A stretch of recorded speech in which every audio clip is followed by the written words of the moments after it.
a little over 6 months ago, the British people voted for change. They voted to shape a brighter future for our country. They voted to leave the European Union and embrace the world. And they did so with their eyes open, accepting that the road ahead will be uncertain at times, but believing that it leads towards a brighter future for their children and their grandchildren too. And it is the job of this government to deliver it. That means more than negotiating our new relationship with the EU. It means taking the opportunity of this great moment of national change to step back and ask ourselves what kind of country we want to be. My answer is clear. I want this United Kingdom to emerge from this period of change stronger, fairer, more united, and more outward-looking than ever before. I want us to be a secure, prosperous, tolerant country, a magnet for international talent, and a home to the pioneers and innovators who will shape the world ahead. I want us to be a truly global Britain, the best friend and neighbour to our European partners, but a country that reaches beyond the borders of Europe too. A country that goes out into the world to build relationships with old friends and new allies alike. I want Britain to be what we have the potential, talent, and ambition to be, a great global trading nation that is respected around the world and strong, confident, and united at home. That is why this government has a plan for Britain. One that gets us the right deal abroad, but also ensures we get a better deal for ordinary working people at home. It's why that plan sets out how we will use this moment of change to build a stronger economy and a fairer society by embracing genuine economic and social reform. Why our new modern industrial strategy is being developed to ensure every nation and area of the United Kingdom can make the most of the opportunities ahead. Why we will go further to reform our schools, to ensure every child has the knowledge and the skills they need to thrive in post-Brexit Britain. Why, as we continue to bring the deficit down, we will take a balanced approach by investing in our economic infrastructure, because it can transform the growth potential of our economy and improve the quality of people's lives across the whole country. It's why we will put the preservation of our precious union at the heart of everything we do, because it is only by coming together as one great union of nations and people that we can make the most of the opportunities ahead. The result of the referendum was not a decision to turn inward and retreat from the world, because Britain's history and culture is profoundly internationalist. We are a European country and proud of our shared European heritage, but we are also a country that has always looked beyond Europe to the wider world. That is why we are one of the most racially diverse countries in Europe, one of the most multicultural members of the European Union, and why, whether we're talking about India, Pakistan, Bangladesh, America, Australia, Canada, New Zealand, countries in Africa, or those that are closer to home in Europe, so many of us have close friends and relatives from across the world. Instinctively, we want to travel to, study in, trade with countries not just in Europe, but beyond the borders of our continent. Even now, as we prepare to leave the EU, we are planning for the next biennial Commonwealth Heads of Government meeting in 2018, a reminder of our unique and proud global relationships. And it is important to recognise this fact. June the 23rd was not the moment Britain chose to step back from the world. It was the moment we chose to build a truly global Britain. I know that this and the other reasons Britain took such a decision is not always well understood among our friends and allies in Europe. And I know many fear that this might herald the beginning of a greater unravelling of the EU. But let me be clear, I do not want that to happen. It would not be in the best interests of Britain. It remains overwhelmingly and compellingly in Britain's national interest that the EU should succeed. And that is why I hope, in the months and years ahead, we will all reflect on the lessons of Britain's decision to leave. So let me take this opportunity to set out the reasons for our decision and to address the people of Europe directly. It's not simply because our history and culture is profoundly internationalist, important though that is. Many in Britain have always felt that the United Kingdom's place in the European Union came at the expense of our global ties and of a bolder embrace of free trade with the wider world. There are other important reasons too. Our political traditions are different. Unlike other European countries, we have no written constitution, but the principle of parliamentary sovereignty is the basis of our unwritten constitutional settlement. We have only a recent history of devolved governance, though it has rapidly embedded itself. And we have little history of coalition government. The public expect to be able to hold their governments to account very directly. And as a result, supranational institutions, as strong as those created by the European Union, sit very uneasily in relation to our political history and way of life. And while I know Britain might at times have been seen as an awkward member state, the European Union has struggled to deal with the diversity of its member countries and their interests. It bends towards uniformity, not flexibility. David Cameron's negotiation was a valiant final attempt to make it work for Britain. And I want to thank all those elsewhere in Europe who helped him to reach an agreement. But the blunt truth, as we know, is that there was not enough flexibility on many important matters for a majority of British voters. Now, I do not believe that these things apply uniquely to Britain. Britain is not the only member state where there is a strong attachment to accountable and democratic government, such a strong internationalist mindset, or a belief that diversity within Europe should be celebrated. And so I believe there is a lesson in Brexit, not just for Britain, but if it wants to succeed, for the EU itself. Because our continent's great strength has always been its diversity. And there are two ways of dealing with different interests. You can respond by trying to hold things together by force, tightening a vice-like grip that ends up crushing into tiny pieces the very things you want to protect. Or you can respect difference, cherish it even, and reform the EU so that it deals better with the wonderful diversity of its member states. So to our friends across Europe, let me say this. Our vote to leave the European Union was no rejection of the values we share.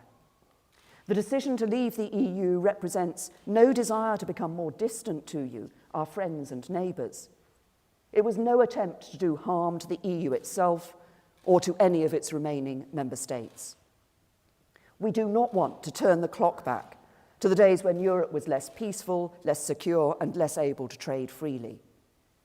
It was a vote to restore, as we see it, our parliamentary democracy, national self-determination, and to become even more global and internationalist in action and in spirit. We will continue to be reliable partners, willing allies and close friends. We want to buy your goods and services, sell you ours, trade with you as freely as possible, and work with one another to make sure we are all safer, more secure, and more prosperous through continued friendship. You will still be welcome in this country, as we hope our citizens will be welcome in yours, at a time when together we face a serious threat from our enemies. Britain's unique intelligence capabilities will continue to help to keep people in Europe safe from terrorism. And at a time when there is growing concern about European security, Britain's servicemen and women based in European countries, including Estonia, Poland, and Romania, will continue to do their duty. We are leaving the European Union, but we are not leaving Europe. And that is why we seek a new and equal partnership between an independent, self-governing global Britain and our friends and allies in the EU. Not partial membership of the European Union, associate membership of the European Union, or anything that leaves us half in, half out. We do not seek to adopt a model already enjoyed by other countries. We do not seek to hold on to bits of membership as we leave. No, the United Kingdom is leaving the European Union, and my job is to get the right deal for Britain as we do. So today, I want to outline our objectives for the negotiation ahead. 12 objectives that amount to one big goal: a new, positive and constructive partnership between Britain and the European Union. And as we negotiate that partnership, we will be driven by some simple principles. We will provide as much certainty and clarity as we can at every stage, and we will take this opportunity to make Britain stronger, to make Britain fairer, and to build a more global Britain too. The first objective is crucial. We will provide certainty whenever we can. We are about to enter a negotiation. That means there will be give and take. There will have to be compromises. It will require imagination on both sides. And not everybody will be able to know everything at every stage. But I recognise how important it is to provide business, the public sector, and everybody with as much certainty as possible as we move through the process. So where we can offer that certainty, we will do so. That is why last year we acted quickly to give clarity about farm payments and university funding. And it is why, as we repeal the European Communities Act, we will convert the acquis, the body of existing EU law, into British law. This will give the country maximum certainty as we leave the EU. The same rules and laws will apply on the day after Brexit as they did before. And it will be for the British Parliament to decide on any changes to that law after full scrutiny and proper parliamentary debate. And when it comes to Parliament, there is one other way in which I would like to provide certainty. I can confirm today that the government will put the final deal that is agreed between the UK and the EU to a vote in both Houses of Parliament before it comes into force. Our second guiding principle is to build a stronger Britain. That means taking control of our own affairs, as those who voted in their millions to leave the European Union demanded we must. So we will take back control of our laws and bring an end to the jurisdiction of the European Court of Justice in Britain. Leaving the European Union will mean that our laws will be made in Westminster, Edinburgh, Cardiff, and Belfast. And those laws will be interpreted by judges not in Luxembourg, but in courts across this country. Because we will not have truly left the European Union if we are not in control of our own laws. A stronger Britain demands that we do something else. Strengthen the precious union between the four nations of the United Kingdom. At this momentous time, it is more important than ever that we face the future together, united by what makes us strong, the bonds that unite us as a people, and our shared interest in the UK being an open, successful trading nation in the future. And I hope that same spirit of unity will imply in Northern Ireland in particular over the coming months in the Assembly elections. And the main parties there will work together to re-establish a partnership government as soon as possible. Foreign affairs are, of course, the responsibility of the UK government, and in dealing with them, we act in the interests of all parts of the United Kingdom. As Prime Minister, I take that responsibility seriously.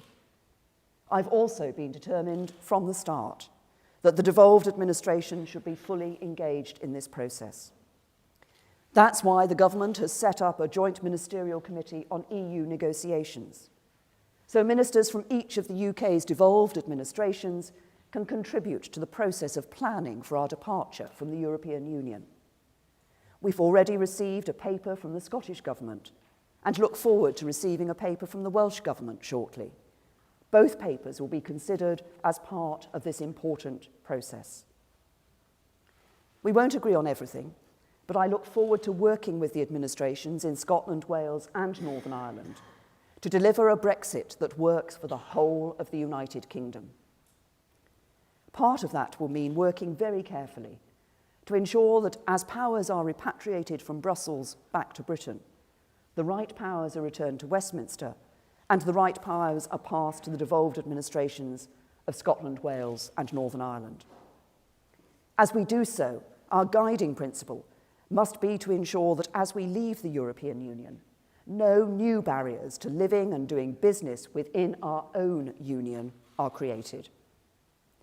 That means maintaining the necessary common standards and frameworks for our own domestic market, empowering the UK as an open trading nation to strike the best trade deals around the world and protecting the common resources of our islands.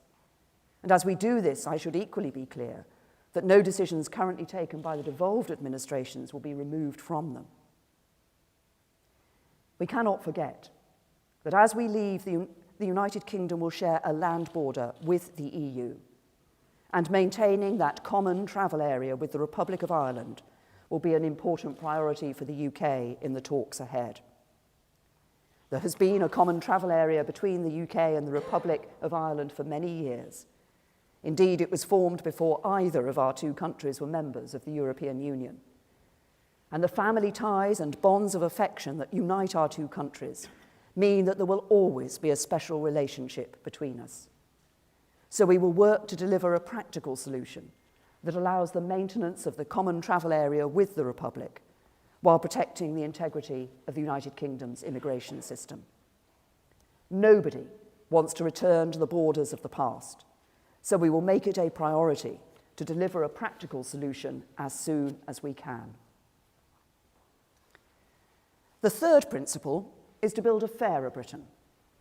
That means ensuring it is fair to everyone who lives and works in this country. And that is why we will ensure we can control immigration to Britain from Europe. We will continue to attract the brightest and the best to work or study in Britain. Indeed, openness to international talent must remain one of this country's most distinctive assets. But that process must be managed properly so that our immigration system serves the national interest. So we will get control of the number of people coming to Britain from the EU. Because while controlled immigration can bring great benefits, filling skills shortages, delivering public services, making British businesses the world beaters they often are, when the numbers get too high, public support for the system falters. In the last decade or so, we've seen record levels of net migration in Britain, and that sheer volume has put pressure on public services like schools, stretched our infrastructure, especially housing, and put a downward pressure on wages for working class people. As Home Secretary for 6 years, I know that you cannot control immigration overall when there is free movement to Britain from Europe. Britain is an open and tolerant country. We will always want immigration, especially high-skilled immigration. We will always want immigration from Europe, and we will always welcome individual migrants as friends. But the message from the public before and during the referendum campaign was clear. Brexit must mean control of the number of people who come to Britain from Europe, and that is what we will deliver. Fairness demands that we deal with another issue as soon as possible, too. We want to guarantee the rights of EU citizens who are already living in Britain and the rights of British nationals in other member states as early as we can. I've told other EU leaders that we could give people the certainty they want straight away and reach such a deal now. Many of them favour such an agreement. One or two others do not. But I want everyone to know that it remains an important priority for Britain and for many other member states to resolve this challenge as soon as possible, because it is the right and fair thing to do. And a fairer Britain is a country that protects and enhances the rights people have at work. That is why, as we translate the body of European law into our domestic regulations, we will ensure that workers' rights are fully protected and maintained. Indeed, under my leadership, not only will the government protect the rights of workers set out in European legislation, we will build on them. Because under this Conservative government, we will make sure legal protection for workers keeps pace with the changing labour market, and that the voices of workers are heard by the boards of publicly listed companies for the first time. But the great prize for this country, the opportunity ahead, is to use this moment to build a truly global Britain, a country that reaches out to old friends and new allies alike, a great global trading nation, and one of the firmest advocates for free trade anywhere in the world. That starts with our close friends and neighbours in Europe. So as a priority, we will pursue a bold and ambitious free trade agreement with the European Union. This agreement should allow for the freest possible trade in goods and services between Britain and the EU's member states. It should give British companies the maximum freedom to trade with and operate within European markets, and let European businesses do the same in Britain. But I want to be clear. What I am proposing cannot mean membership of the single market. European leaders have said many times that membership means accepting the four freedoms of goods, capital, services, and people. And being out of the EU, but a member of the single market, would mean complying with the EU's rules and regulations that implement those freedoms without having a vote on what those rules and regulations are. It would mean accepting a role for the European Court of Justice that would see it still having direct legal authority in our country. It would, to all intents and purposes, mean not leaving the EU at all. And that is why both sides in the referendum campaign made it clear that a vote to leave the EU would be a vote to leave the single market. So we do not seek membership of the single market. Instead, we seek the greatest possible access to it through a new, comprehensive, bold, and ambitious free trade agreement.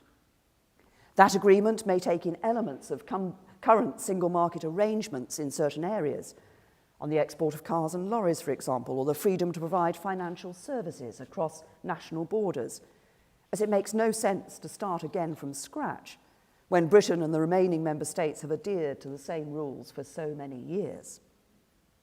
But I respect the position taken by European leaders who have been clear about their position, just as I am clear about mine.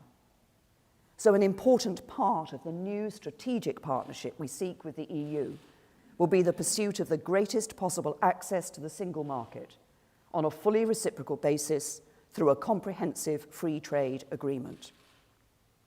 And because we will no longer be members of the single market, we will not be required to contribute huge sums to the EU budget. There may be some specific European programmes in which we might want to participate. If so, and this will be for us to decide, it's reasonable that we should make an appropriate contribution. But the principle is clear. The days of Britain making vast contributions to the European Union every year will end. But it is not just trade with the EU we should be interested in. A global Britain must be free to strike trade agreements with countries from outside the European Union too. Because important though our trade with the EU is and will remain, it is clear that the UK needs to increase significantly its trade with the fastest growing export markets in the world. Since joining the EU, trade as a percentage of GDP has broadly stagnated in the UK. That is why it is time for Britain to get out into the world and rediscover its role as a great global trading nation.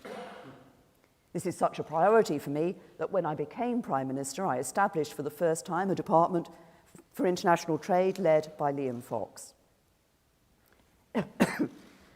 We want to get out into the wider world, to trade and do business all around the globe.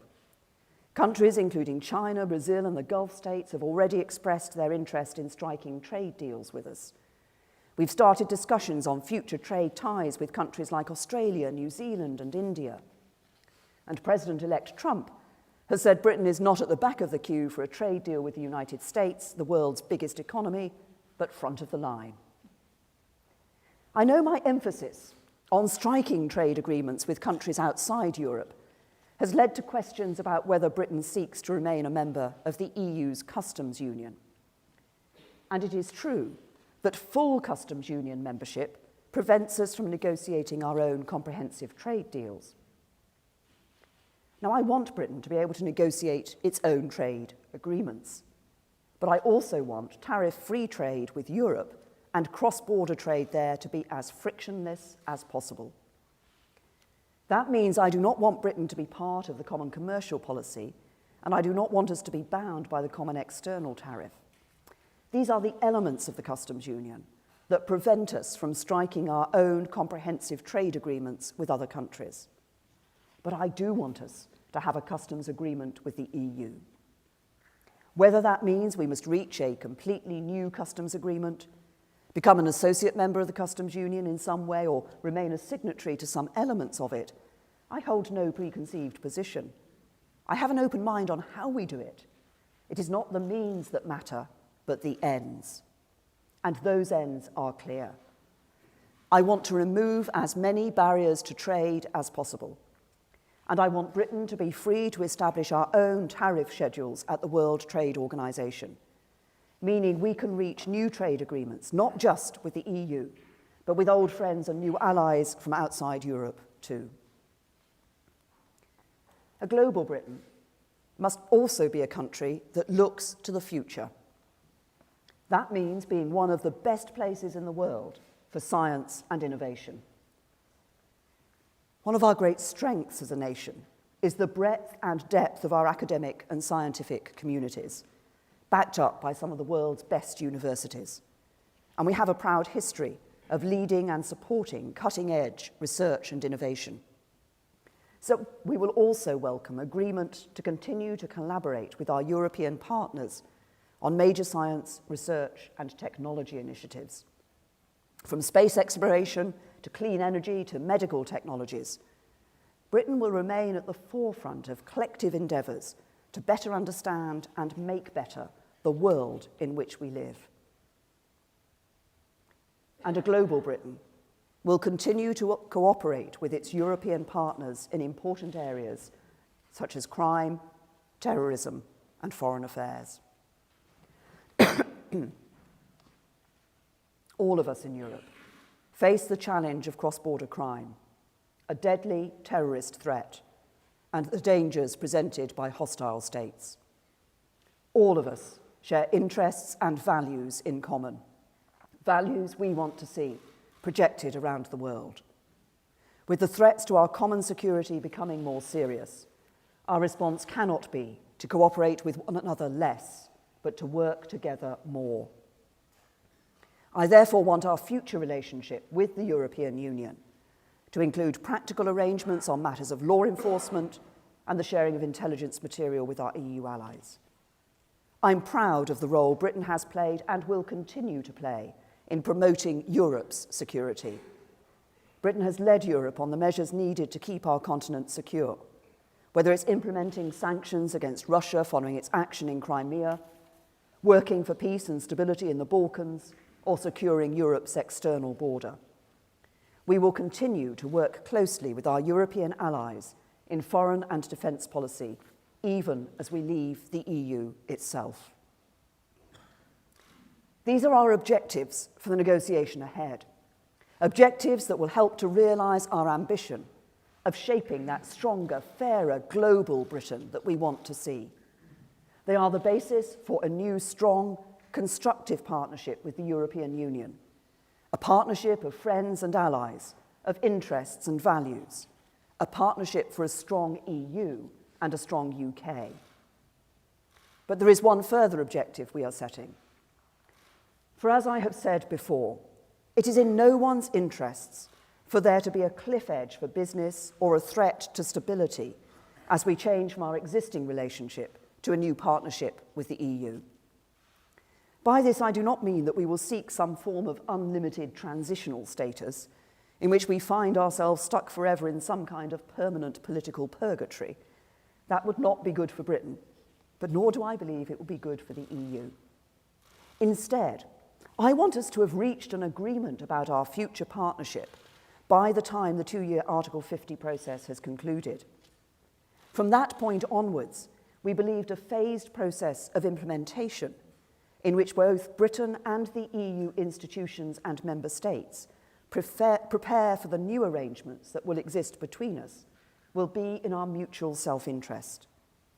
This will give businesses enough time to plan and prepare for those new arrangements. This might be about our immigration controls, customs systems, or the way in which we cooperate on criminal justice matters. Or it might be about the future legal and regulatory framework for financial services. For each issue, the time we need to phase in the new arrangements may differ. Some might be introduced very quickly, some might take longer. And the interim arrangements we rely on are likely to be a matter of negotiation. But the purpose is clear. We will seek to avoid a disruptive cliff edge, and we will do everything we can to phase in the new arrangements we require as Britain and the EU move towards our new partnership. So these are the objectives we have set. Certainty wherever possible, control of our own laws, strengthening the United Kingdom, maintaining the common travel area with Ireland, control of immigration, rights for EU nationals in Britain and British nationals in the EU, enhancing rights for workers, free trade with European markets, new trade agreements with other countries, a leading role in science and innovation, cooperation on crime, terrorism and foreign affairs, and a phased approach delivering a smooth and orderly Brexit. This is the framework of a deal that will herald a new partnership between the UK and the EU. It is a comprehensive and carefully considered plan that focuses on the ends, not just the means, with its eyes fixed firmly on the future and on the kind of country we will be once we leave. It reflects the hard work of many in this room today who have worked tirelessly to bring it together and to prepare this country for the negotiations ahead. And it will, I know, be debated and discussed at length. That is only right. But those who urge us to reveal more, such as the blow-by-blow details of our negotiating strategy, the areas in which we might compromise, the places where we think there are potential trade-offs, will not be acting in the national interest. Because this is not a game or a time for opposition's sake. It is a crucial and sensitive negotiation that will define the interests and the success of our country for many years to come. And it is vital that we maintain our discipline. That is why I've said before and will continue to say that every stray word and every hyped-up media report is going to make it harder for us to get the right deal for Britain. Our opposite numbers in the European Commission know it, which is why they are keeping their discipline. The ministers in government know it, which is why we will also maintain ours. So however frustrating some people find it, the government will not be pressured into saying more than I believe it is in our national interest to say. Because it's not my job to fill column inches with daily updates, but to get the right deal for Britain. And that is what I intend to do. I am confident that a deal and a new strategic partnership between the UK and the EU can be achieved. This is firstly because, having held conversations with almost every leader from every single EU member state, having spent time talking to the senior figures from the European institutions, including President Tusk, President Juncker and President Schulz, and after my cabinet colleagues David Davis, Philip Hammond, Boris Johnson have done the same with their interlocutors, I am confident that the vast majority want a positive relationship between the UK and the EU after Brexit. And I am confident that the objectives I am setting out today are consistent with the needs of the EU and its member states. That's why our objectives include a proposed free trade agreement between Britain and the European Union and explicitly rule out membership of the EU's single market. Because when the EU's leaders say they believe the four freedoms of the single market are indivisible, we respect that position. When the 27 member states say they want to continue their journey inside the European Union, we not only respect that fact, but support it. because we do not want to undermine the single market, and we do not want to undermine the European Union. We want the EU to be a success, and we want its remaining member states to prosper. And of course, we want the same for Britain. And the second reason I believe it is possible to reach a good deal is that the kind of agreement I have described today is the economically rational thing that both Britain and the EU should aim for. Because trade is not a zero-sum game. More of it makes us all more prosperous. Free trade between Britain and the European Union means more trade means more jobs and more wealth creation. The erection of new barriers to trade, meanwhile, means the reverse. Less trade, fewer jobs, lower growth. The third and final reason I believe we can come to the right agreement is that cooperation between Britain and the EU is needed not just when it comes to trade, but when it comes to our security too. Britain and France are Europe's only two nuclear powers. We are the only two European countries with permanent seats on the United Nations Security Council. Britain's armed forces are a crucial part of Europe's collective defence. And our intelligence capabilities, unique in Europe, have already saved countless lives in very many terrorist plots that have been thwarted in countries across our continent. After Brexit, Britain wants to be a good friend and neighbour in every way, and that includes defending the safety and security of all of our citizens. So I believe the framework I have outlined today is in Britain's interests, it is in Europe's interests, and it is in the interests of the wider world. But I must be clear. Britain wants to remain a good friend and neighbour to Europe. Yet I know there are some voices calling for a punitive deal that punishes Britain and discourages other countries from taking the same path. That would be an act of calamitous self-harm for the countries of Europe, and it would not be the act of a friend. Britain would not, indeed we could not, accept such an approach. And while I am confident that this scenario need never arise, while I am sure a positive agreement can be reached, I am equally clear that no deal for Britain is better than a bad deal for Britain. Because we would still be able to trade with Europe, we would still be free to strike trade deals across the world, and we would have the freedom to set the competitive tax rates and embrace the policies that would attract the world's best companies and biggest investors to Britain. And if we were excluded from accessing the single market, we would be free to change the basis of Britain's economic model. But for the EU, it would mean new barriers to trade with one of the biggest economies in the world. It would jeopardise investments in Britain by EU companies worth more than £500 billion. It would mean a loss of access for European firms to the financial services of the City of London. It would risk exports from the EU to Britain worth around £290 billion every year. And it would disrupt the sophisticated and integrated supply chains upon which many EU companies rely. Important sectors of the EU economy would also suffer. We're a crucial, profitable export market for Europe's automotive industry, as well as sectors including energy, food and drink, chemicals, pharmaceuticals, and agriculture.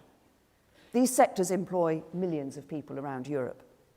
And I don't believe that the EU's leaders will seriously tell German exporters, French farmers, Spanish fishermen, the young unemployed of the Eurozone, and millions of others that they want to make them poorer just to punish Britain and make a political point. For all these reasons, and because of our shared values and the spirit of goodwill that exists on both sides, I am confident that we will follow a better path. I am confident that a positive agreement can be reached. It's right that the government should prepare for every eventuality, but to do so in the knowledge that a constructive and optimistic approach to the negotiations to come is in the best interests of Europe and the best interests of Britain. We do not approach these negotiations expecting failure, but anticipating success, because we are a great global nation with so much to offer Europe and so much to offer the world. One of the world's largest and strongest economies, with the finest intelligence services, the bravest armed forces, the most effective hard and soft power, and friendships, partnerships, and alliances in every continent.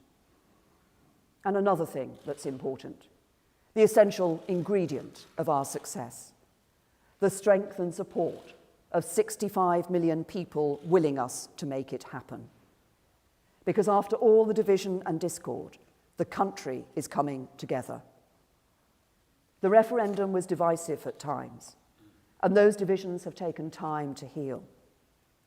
But one of the reasons that Britain's democracy has been such a success for so many years is that the strength of our identity as one nation, the respect we show to one another as fellow citizens, and the importance we attach to our institutions means that when a vote has been held, we all respect the result.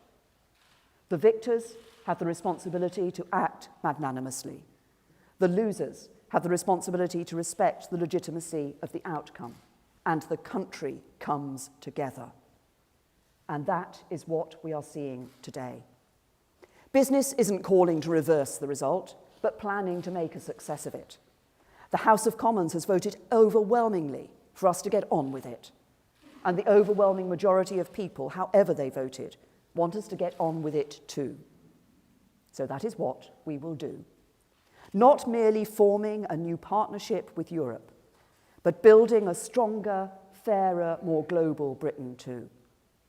And let that be the legacy of our time, the prize towards which we work, the destination at which we arrive once the negotiation is done.